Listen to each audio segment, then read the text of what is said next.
Assalamualaikum warahmatullahi wabarakatuh. Pada kesempatan hari ini, saya akan mempresentasikan mengenai bisnis saya, yaitu bisnis yang telah saya jalani selama 2 tahun ini, kurang lebih 2 tahun ini. Next, di sini ada biodata saya. Perkenalkan, nama saya Amelia Naria, NIM 2007006, kelas 2A dari Pendidikan Bisnis Universitas Pendidikan Indonesia. Next. Nah, bisnis yang saya jalani itu yaitu, dengan nama brand Nairas, dan Nairas ini, adalah bidang, usaha dengan fashion kerudung yang, eee, memiliki, berbagai jenis serta, dapat menyesuaikan, customer gitu. Dan usaha yang saya jalani ini sudah, mulai dirintis, pada 25 Januari 2021. Nah, pada sebelumnya, eee, sebelum usaha ini dan sebelum tanggal 25 Januari 2021, itu sudah, melalui beberapa tahapan proses untuk, melakukan perencanaan sebuah bisnis yang akan dijalaninya. Oke, next. Nah, selanjutnya, bisa teman-teman lihat di sini, berikut merupakan contoh dari logo, Nairas, Nairas Hijab. Di mana, di situ melambangkan ada siluet wanita yang berhijab, yaitu, memperkenalkan, produk yang dijual oleh Nairas, yaitu sebagian besar merupakan, fashion hijab ya, jadi menjual hijab dan dari siluet, wanita ini, menampilkan sebuah, aura yang anggun, cantik, dan, eee, pastinya tetap, menarik gitu dengan pilihan, warnanya yang mencerminkan dari siluet, wanita berhijab tersebut. Lalu, selanjutnya, di logo tersebut, yaitu ada tulisan Nairas yang, dibuat menggunakan font logo yang simpel, yaitu menggambarkan kemudahan dan, adanya elegan dari, sebuah produk yang kami tawarkan. Dan ditambah detail dengan tulisan Daily Hijab yang di mana, menandakan penjualan kerudung, yang Nairas jual itu sebagian besar produknya adalah, kerudung yang dapat digunakan sehari-hari. Namun tidak menutup, kemungkinan bila kerudung itu akan digunakan untuk acara formal maupun, eee, acara resmi yang akan dijalani gitu, oke. Eee Dan pemilihan warnanya ada di sini yaitu, menggambarkan atau mengesankan sebuah kesederhanaan namun tetap, tetap cantik untuk dipandang gitu. Ya, kita next. Selanjutnya ada customer journey, di mana ini sebuah perjalanan, yang, mungkin sudah diamati gitu ya. Nah, dari sini bisa bisa kita lihat ya, di mana, pertama nih, kita lihat dari bagian stage-nya. Ya, pertama ada customer activities, customer goals, touch point, experience, dan, di sini maaf sebenarnya ada salah, penulisan yaitu benefit yang akan didapatkannya gitu.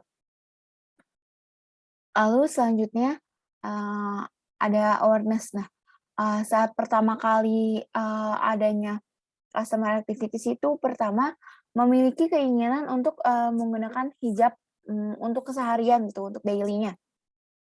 Lalu, consideration ya, yaitu membandingkan brand dengan brand lainnya. Seperti kita ketika ingin membeli sesuatu barang itu, meng-compare gitu antara satu dan yang lainnya. Lalu, nanti, akan menuju tahap decision, yaitu memilih jenis produk yang akan dibeli dan, dari brand mananya itu, ada di tahap ini. Lalu, eee lalu dapat, diharapkan delivery and use-nya itu akan menerima produk dengan baik, sorry menerima produk dengan baik, dan akan mengonfirmasikan pembelian tersebut kepada seller.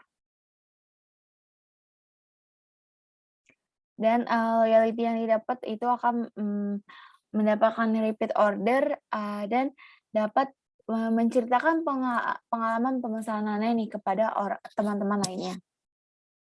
Yaitu dengan goals-nya seperti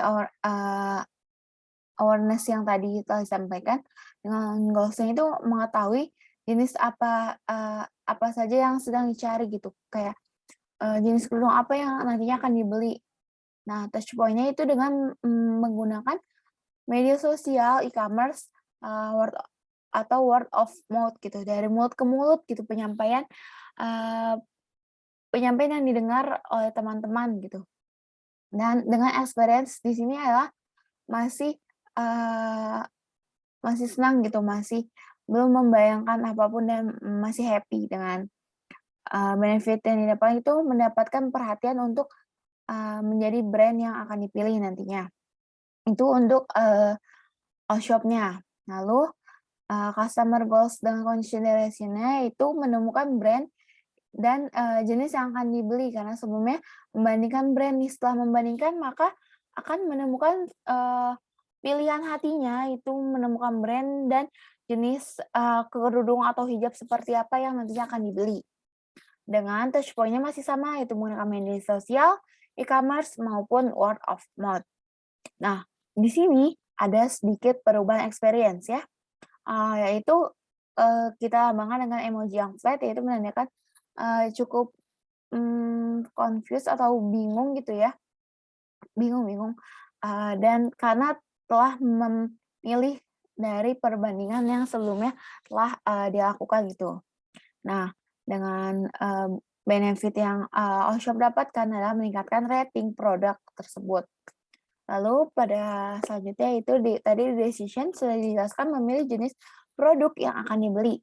Dengan goals-nya itu memilih produk yang tepat dan melakukan pemesanan. Kenapa dikatakan tepat? Karena setelah melalui tahap perbandingan, maka nanti calon pembeli akan menemukan pilihan hatinya yang menurut dia tepat untuk dibeli dan untuk dikenakan. Lalu akan melakukan pemesanan yang nantinya akan segera diproses gitu.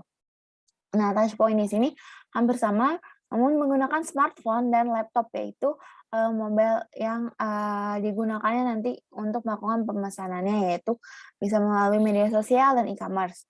Dengan experience di sini cukup membingungkan gitu, karena dikhawatirkan saat memilih produk tersebut akan adanya atau menemukan pilihan lain yang mungkin nantinya bisa dianggap lebih menguntungkan atau lebih bagus gitu ratingnya. Nah, dengan benefit itu dapat meningkatkan pelayanan yang menjadi sebuah kontak informasinya gitu. Karena sebuah calon customer pasti akan menanyakan terlebih dahulu detail dari produk-produk yang ditawarkan gitu. Nah, pada delivery and use di sini goals-nya itu menerima produk dengan sesuai ekspektasi yang nantinya diharapkan. Lalu menyukai produk yang dibeli karena sesuai dengan keinginannya. Lalu selanjutnya touch point-nya yaitu delivery, yaitu bagaimana touch point-nya menggunakan jasa pengiriman luar ataupun antar kota di Indonesia, karena target kita masih dalam lingkup Indonesia. Dan tetap menggunakan media sosial, e-commerce, dan word of mouth. Lanjut, benefits-nya yang akan dapatkan yaitu pemesanan dan pengiriman dapat dengan baik hingga nantinya sampai ke tujuan, yaitu customer.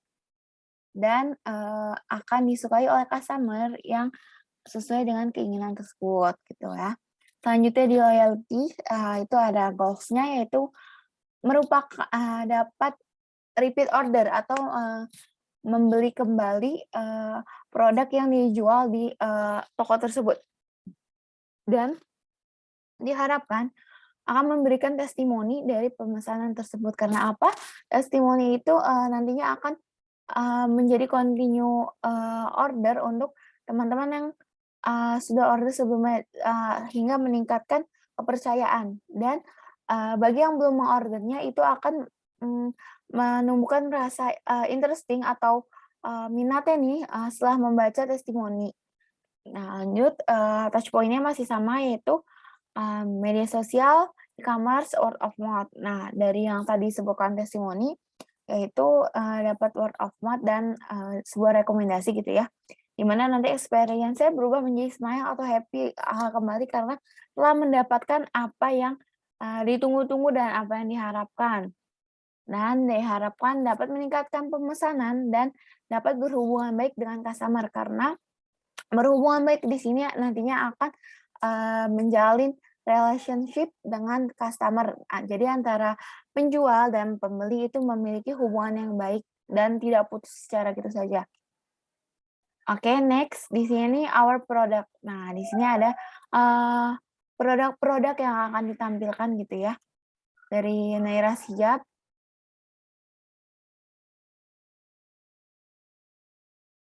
ya, yang sebentar. Nah, di sini, dapat kita lihat pertama ada jenis kerudung model pashmina, itu salah satu produknya, lalu ada, eee, produk square hijab ataupun kerudung segi empat, lalu ada aksesoris hijab yaitu seperti, eee, inner untuk kerudung itu sendiri. Nah, ini bisa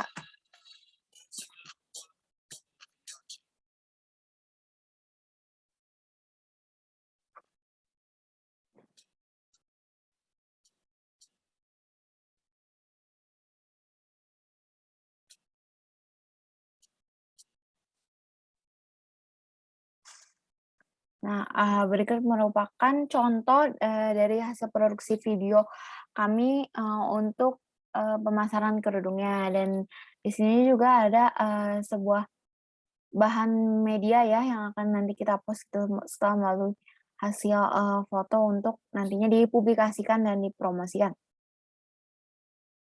Oke, selanjutnya ada STP, di mana STP itu merupakan, strategi ya dapat, dikatakan singkatan dari segmenting, targeting, dan positioning. Oke, berada di segmenting yaitu, kita bagi menjadi 2 segmenting pasar demografis. Dengan usia target itu, berada dalam segmen remaja hingga dewasa dengan jenis kelamin perempuan. Namun tidak menutup kemungkinan, targetnya adalah pria, karena apa?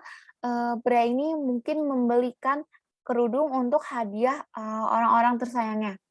Lalu dengan target, pendapatan, eee, dengan pendapatan penghasilan bawah, menengah menengah ataupun atas. Mengapa? Karena produk yang kami jual merupakan produk dengan harga yang cukup affordable untuk, dibeli oleh segala kalangan. Tidak terlalu mahal dan, sanggup untuk dibeli, semua kalangan. Dengan status, pribadinya itu baik individu ataupun sudah berkeluarga gitu. Dan status pendidikannya adalah semua kalangan pendidikan, karena produk yang kami jual ini dapat, dibeli, bagi siapapun yang ingin membeli, hijab. Lalu ada segmenting, pasar psikografis ataupun, bisa disebut gaya hidup, yaitu dengan yang berhijab, fashionable, suka dengan keselarasan dalam berpakaian. Kenapa kami, mengatakan dengan keselarasan dalam berpakaian itu karena Naira Hijab menjual pilihan, model hijab dengan pilihan warna yang berbeda-beda dan, dapat dikatakan banyak pilihan warnanya gitu. Jadi, calon customer dapat memilih yang sesuai dan tepat. Lanjut, terdapat targeting, yaitu target dalam penjualan kerudung dari produk Nairas, yaitu bagi seluruh kalangan pendapatan, mulai dari, kalangan bawah hingga kalangan atas, dan cocok bagi para perempuan yang sangat menyukai keselarasan dalam berpakaian terhadap kerudung dan, pakaian yang akan dikenakan gitu sehari-harinya. Lanjut, dalam positioning-nya, Nairas posisikan sebagai penjual kerudung yang dapat dinikmati ataupun dapat dibeli oleh semua kalangan dengan adanya variasi model dan variasi warna serta kualitas yang dapat menjamin serta dan harga yang sangat terjangkau. Dengan slogan itu Daily Hijab. Oke, next selanjutnya ada marketing 4P, yaitu di mana ada produk, price, place, dan promotion. Oke, produknya seperti yang sebelumnya sudah dilihat pada slide sebelumnya, yaitu ada pasmina, skor hijab, dan aksesoris. Dengan harga yang ditawarkan yaitu mulai dari Rp10.000 hingga Rp35.000. Lanjut place-nya, Nairas Hijab belum memiliki toko secara langsung. Dan untuk saat ini masih melakukan penjualannya itu melalui sosial media dan marketplace seperti Instagram, Shopee, Tokopedia, dan TikTok. Lanjut, promosi yang digunakan yaitu advertising, endorsement, serta paid promote. Nah, di sini advertising merupakan jasa periklanan yang ditawarkan oleh sebuah media dan ataupun e-commerce.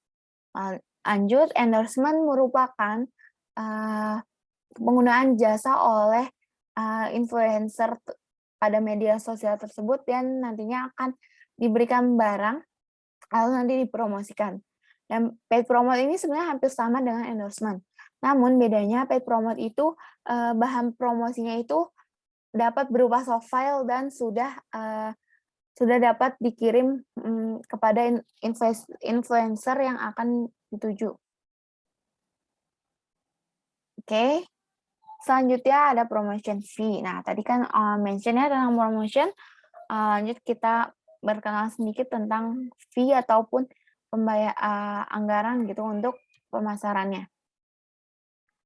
Oke, di sini ada Instagram ya, karena kami menggunakan platform sosial media Instagram, kami menargetkan menggunakan biaya endorse 100.000, di mana mengirimkan 2 ataupun 3 barang untuk dipromosikan melalui Instagram story influencer tersebut gitu. Next, selanjutnya ada TikTok, yaitu dengan biaya endorsement 150.000. Mengapa? Karena biaya endorsement TikTok itu biasanya lebih tinggi ya, karena influencer harus membuat sebuah konten video yang akan dinikmati oleh pengikutnya. Dan sama, kami akan mengirimkan 2 produk barang yang akan dipromosikan melalui TikTok videonya. Lalu selanjutnya Shopee, yaitu di mana biaya advertising-nya di sini cukup murah dan dapat menyesuaikan, dapat dilihat pada gambar tersebut, yaitu ada saldo iklan di mana saldo advertising itu bisa kita pilih dan mulai dari 25.000. Biasanya saya menggunakan advertising 25.000 gitu ya, dan itu nanti akan dapat bekerja secara langsung dan tidak mengirimkan barang, hanya menggunakan jasa periklanan yang sudah disediakan oleh platform e-commerce Shopee. Oke, selanjutnya sumber daya utama ya, dapat kita kenali terlebih dahulu. Nah, sumber daya manusia di sini ada pemiliknya saya sendiri, Amelia, dan marketing juga saya sendiri. Lalu produksinya dibantu oleh keluarga saya, itu tante. Oke, next. Oke, manajemen produksinya. Di sini bisa dijelaskan melalui gambar ya. Pertama itu ada pemilihan bahan kain yang nantinya lanjut ke step kedua, yaitu akan diproduksi, dijahit, dan digunting dengan sesuai pola yang sudah ditentukan yang nanti akan diproduksi. Lalu selanjutnya, setelah adanya proses produksi akan melalui proses quality control, yang dimana di sini akan dipilih dan cermati lagi itu produk yang sudah layak untuk diperjualbelikan ataupun adanya produk yang tidak sesuai dengan standar kualitas yang akan dijual gitu. Semisal adanya cacat, maka pada proses quality control ini, produk yang terdapat cacat itu tidak dapat dijual begitu saja, namun, tidak layak untuk dijual dan hanya dapat dikonsumsi untuk, pribadi sendiri dan tidak untuk dipromosikan karena, hal tersebut merupakan, produk gagal karena tidak sesuai dengan standar yang sudah ditetapkan sebelumnya. Lalu setelah melakukan, quality control, maka, produk tersebut akan melalui proses packaging, di mana packaging ini nantinya akan, sudah disesuaikan dengan orderan-orderan yang masuk, oleh customer-customer dan dapat dikirim menggunakan ekspedisi yang sudah ditentukan dan, sudah dipilih juga. Oke, next. Selanjutnya ada manajemen pemasaran, di mana manajemen pemasaran ini pertama yaitu, eee, kita akan menentukan dulu nih, konten apa yang akan nantinya di-upload ataupun, foto apa yang akan nantinya dimunculkan.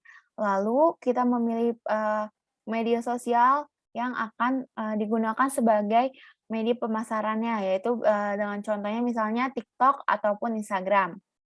Ya, dan dapat, dilihat misalnya hasilnya adalah sebuah, pemasaran yang, sebelumnya telah kami lakukan, yaitu pada Ramadan, kami melakukan Ramadan Sale. Oke. Manajemen keuangan, manajemen ini hanya contoh ya, manajemen keuangan itu dapat tercatat dalam sebuah, catatan, online ataupun riwayat transaksi yang terdapat gitu, pada e-commerce-nya.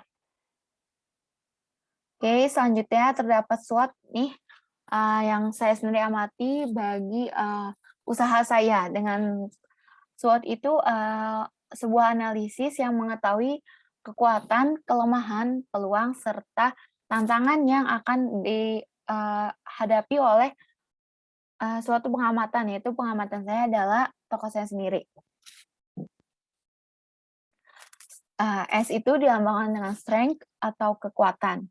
Nah, kekuatan yang di sini yaitu, melalui survei, dan pengamatan saya, memiliki harga yang cukup terjangkau, memiliki standar kualitas yang bagus dan mudah didapatkan karena penjualan ini sudah mulai berkembang ya, sudah, menambah yang tadinya hanya melalui WhatsApp, terus hanya word of mouth, lalu, berkembang sekarang sudah memiliki e-commerce. Lalu ada kelemahannya atau dilambangkan dengan W, yaitu weakness, yaitu packaging yang digunakan masih, packaging sederhana ya, di sini bisa dilihat, ini masih menggunakan, packaging plastik, seperti biasa gitu. Dan, terdapat kurangnya manajemen, promosi di mana karena, marketingnya sendiri masih dipegang oleh saya dan saya, masih membagi waktu antara berjualan dengan waktu, keperluan saya sendiri. Nah, selanjutnya ada O atau opportunity, yaitu peluang. Peluangnya itu, diharapkan memiliki toko fisik ataupun toko offline store ya, dan, menjadi toko dengan pilihan yang, cukup banyak gitu, cukup banyak diminati nanti. Oke, selanjutnya ada tantangan atau threat, yaitu memiliki pesaing yang banyak ya, dan tren fashion yang mengikuti, zaman.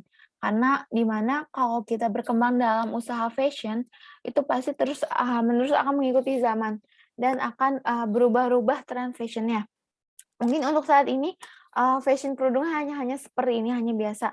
Namun, eee untuk beberapa waktu yang akan mendatang itu tren fashion-nya berubah, contohnya seperti ini dengan adanya kemudahan, produk yaitu dengan detail tali, jadi tinggal langsung dipakai dan diikat. Oke, selanjutnya yaitu kelebihannya secara garis besar yaitu sistem produksi yang cukup, memadai ya, cukup banyak pada setiap jenisnya, tadi tidak memerlukan, waktu, seperti pre-order yang cukup memakan waktu banyak dan, membuat pembeli itu menunggu. Dan selanjutnya kualitas kerudung yang memiliki, standar yang cukup cukup baik gitu karena sudah melalui, quality control. Nah, selanjutnya, dapat melakukan refund, jika tidak sesuai. Refund itu maksudnya, uang kembali ya jika produk yang dibeli itu tidak sesuai dan dapat melakukan penukaran barang jika terdapat cacat produk. Oke, selanjutnya ada kelemahan.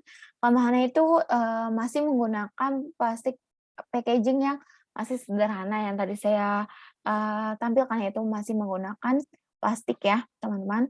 Oke, selanjutnya, katalog produk yang belum, dilengkapi gitu, dan keterlambatan update pada sosial media dan belum memiliki toko fisik secara langsung.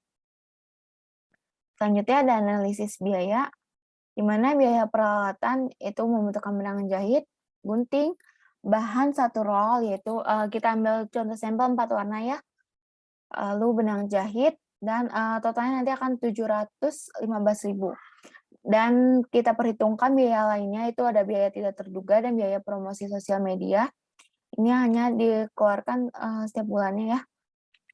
Lalu next, ada total produksi yaitu, dapat dikatakan, dari untuk ini ya, untuk pertama plastik insulatif yaitu, 62.000. Terus HPP-nya itu berarti semuanya ditambah ya teman-teman, 715.000 ditambah 200 dan ditambah 62.000. Lalu menghasilkan, jumlah produksi 90 pieces dan HPP per unitnya itu 10.000, 855. Oke, selanjutnya BEP yang didapatkan. Maka analisis keuntungan kerudung yang akan dijual itu 90 pieces kerudung dikali 20.000 yaitu sama dengan 1.800.000. Nah, itu, belum keuntungan ya, dengan keuntungannya 1.800.000 dikurang tadi, sebelumnya 977.000. Maka perkiraan keuntungan, untuk 90 pieces itu 823.000. Oke, selanjutnya ada, analisis kompetitor ya, di mana analisis kompetitor ini saya ambil dari, sebuah akun penjualan juga hijab chic ya. Analisis pesaingnya ini harganya, cukup terbilang mahal dan memiliki target pasar pasar mulai dari menengah gitu ya, beda dengan, Nairas yang menargetkan dari target pasar, rendah gitu. Lalu tidak hanya fokus dengan menjual kerudung di hijab chic ini, mulai fokus ke ranah fashion baju gitu ya. Dan selanjutnya itu tampilan sosial medianya memang sudah menarik dan, cukup baik ya teman-teman. Selanjutnya ada BMC. BMC nih, ada key partners yaitu toko bahan serta toko perlengkapan seperti tadi, benang, gunting, selotip, dan, sebagainya gitu. Key activitiesnya yaitu, dengan customer segmen tuh wanita berhijab dan wanita remaja hingga dewasa. Activities-nya membeli bahan baku, melakukan produksi, melakukan quality control, serta packaging atau pengemasan. Key resource-nya ada tenaga kerja dan modal. Serta ada channels yang digunakan, Instagram, Shopee, endorsement, dan advertisement.